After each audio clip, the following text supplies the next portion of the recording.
Hey guys, it's Lisbeth from Lisbeth's Books, and I'm here today to do the Jennifer Lawrence book tag. I love people who comes up with these tags. They're just so funny.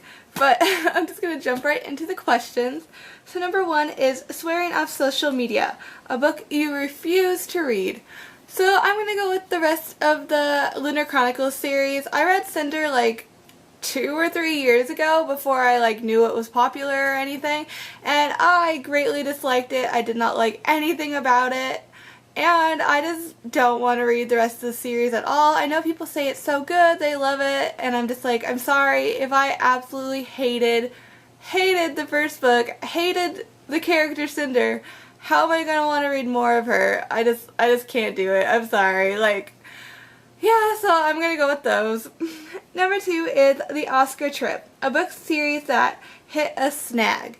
I'm gonna go with the Divide series by Elizabeth K. The first and second one are super good, but the third one has really nothing to do with the series, and it's like she wanted to write a trilogy, but she didn't need to because it was a completely different story. I don't know. I'm gonna have to go with that one though. Number 3 is the viral TSwift photobomb at the Golden Globes, a book/series you didn't know would get so popular. I'm going to go with 13 Reasons Why by Jay Asher. Again, this is one I read when I was probably 14 or 15. As you can tell, it is well loved. My friend had this book for 2 years and gave it back to me too. And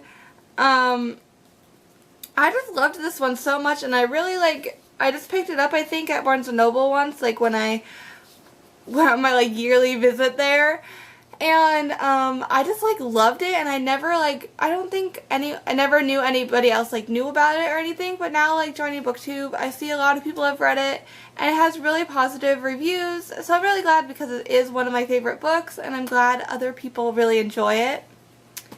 Number 4 is Work with David O. Russell, dysfunctional character you can't help but love.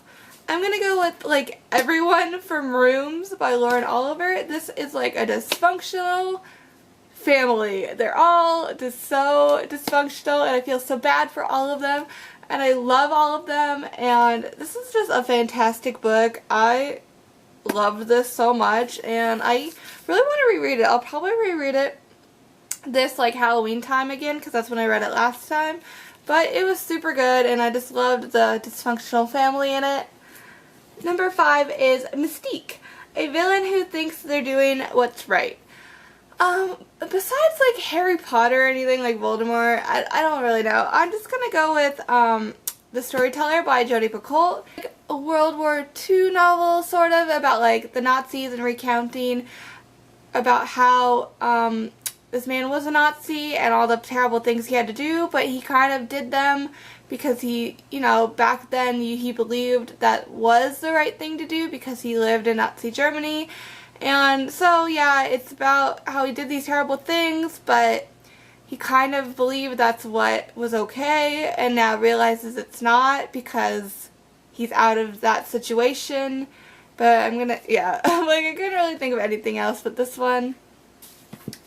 Number 6 is Bradley Cooper.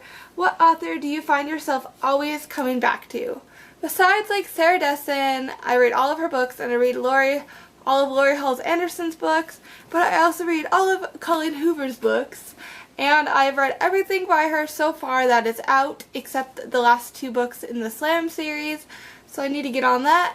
And I can't wait for her new book, Confess, and I read her book Never Never with Taryn Fisher.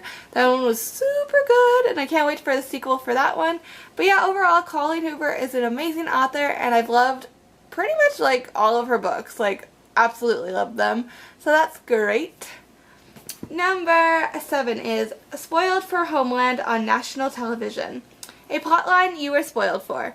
I'm going to go with Codename Verity. I have no idea who that's by, but I read it on my Kindle. I borrowed it from the library, and I was reading it, and I was really confused, so I looked up the synopsis, but the synopsis totally told me, what happened exactly at the end of the book. So it was my own fault for like looking it up, but every other synopsis I looked up never like spoiled it for me. It just told me like the main plot line, not like what would happen at the end. So yeah, then it made me not really even want to finish the book because I found out what happened, so it wasn't like a shock for me. Yeah, I have to go with that one. 8. The Hunger Games. Favorite high profile series. What does that mean? Like popular series? I'm gonna go with Harry Potter because that is my favorite. Like everyone knows about it series. And I'm picking this one because it's my favorite. I love this one. Just Chamber of Secrets, man. And number 10 is everyone's obsession with being her best friend. A character who would make your ultimate best friend.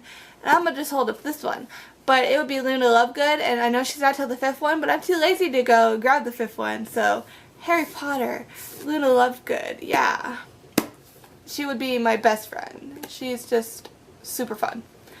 And finally, number 10, everything she's ever said. Favorite comedic / snarky character. And for me, it is Earl from Me and Earl and The Dying Girl by Jesse Andrews. Earl was so funny for me. Like, oh, he was such a funny character. And I loved him so much. And I know a lot of people didn't really like him because I think they thought he was like unnecessary for like swearing and all that. But I just found him hilarious. And I just loved him so much. And this book was just absolutely amazing. And yeah, I want to reread this one too. I want to reread everything. But yeah, guys, that was the Jennifer Lawrence book tag. Thank you guys so much for watching. Bye, guys.